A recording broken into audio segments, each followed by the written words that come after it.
Basically, Albo is supporting gambling advertising that we're all sick of, that is everywhere on TV, on the internet. It pops up all over the place. It's grooming our children. It's ruining sport. And Albo is supporting the advertising of it, stonewalling the Parliament who wants to have a vote on it. Unbelievable. Check this out. Can you remind my viewers just exactly what you're asking for with this motion? Well, it's very simple. It's that the Prime Minister allows what's called a free vote, some would call it a conscience vote, where individual members are allowed to use their own judgment, informed by their own communities, and to vote how they choose. A free vote doesn't happen very often, but it's something, it's a legitimate mechanism for breaking a deadlock within the Parliament. And a deadlock we have currently, in fact, I'd go so far as to say the government is paralysed over this issue, even though a big majority of people in the community are calling out for a ban on gambling advertising. I mean, I think most people are just sick of the ads. You know, they go to their phone, their iPad, their laptop, on the telly, in the print media as well, I would add. They are bombarded with advertising for gambling.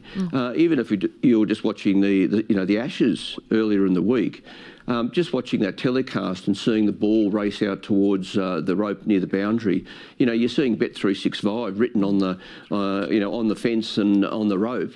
The result is that people, and in particular young people, are being bombarded by gambling ads constantly. And that has a number of quite insidious effects. I mean, for a start, it's normalising gambling in the community.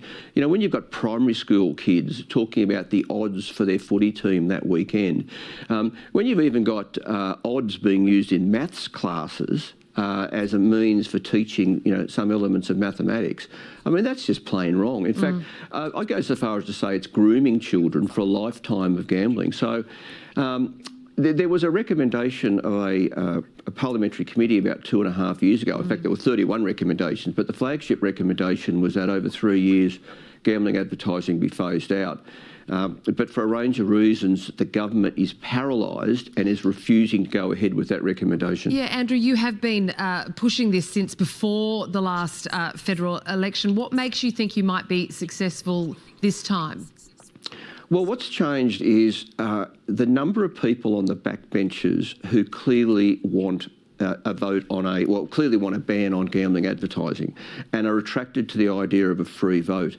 I've now spoken to many members of the crossbench in both the government and the opposition. And through them, you know, I've also got a sense of how widespread the mood is for reform. And I am in no doubt that if the Prime Minister allowed a free vote, and presumably the opposition leader would allow a free vote as well, remembering, of course, that Liberal Party members are free to vote whoever they choose at any time, I have no doubt that if there was a free vote simply on the question of do we or do we not implement the recommendation for a phase out of gambling advertising over 3 years, it would sail through the Parliament. In fact, I speculate it might get 3/4 or more of members would vote for it, and it'd be a popular decision. So, I mean, we could talk some more about, you know, why is the government behaving this way? Why is the Prime Minister? Yeah, I will ask you about the Prime Minister. I believe you put this to him. What has he had to say? Well, I first put this to the Prime Minister weeks ago in writing, and I haven't even had a reply. And me and other crossbenchers have asked questions repeatedly in question time. And yesterday I moved a motion to the same effect. And every time the government and the Prime Minister is stonewalling. And I'm hearing from backbenchers in the government that they're not happy with that they think the Prime Minister should shift on this, should listen to public opinion, should stop being scared of the gambling companies and the media companies who profit handsomely from the advertising, and should stop being scared of the major sporting codes like the AFL and the NRL, who between them profit tens of millions of dollars each year from the gambling companies. I mean, you know, a strong government should stand up to these organisations, stare them down, and to the degree that, say, the free-to-air TV might need some help to transition to a new world, and to help the sporting codes sort of wean themselves off some of that revenue from the gambling companies. Maybe there's a role for the federal government to provide some sort of financial support. But that would seem to me to be, fair enough. If that's the cost that has to be paid, because I make the point. Well, I'll make it repeatedly. I'll make it till people start listening. People are sick of these ads. And people are sick of the way gambling advertising is normalising gambling and grooming children. A recent Australia Institute report found that last year, almost 1 million young people between the age of 12 and 19 laid at least one bet. Yeah. Now, there's something deeply wrong with that. Yeah. So, Andrew, just in the last minute or so that we've got left, if the deal, or if you don't get your way for a free vote, by the end of the year, which is only another 2 days of sitting after the ballot, where do you take this? If not now, when? Well, I'm not expecting a vote. In fact, for the House of Reps, today's the last day. Yeah.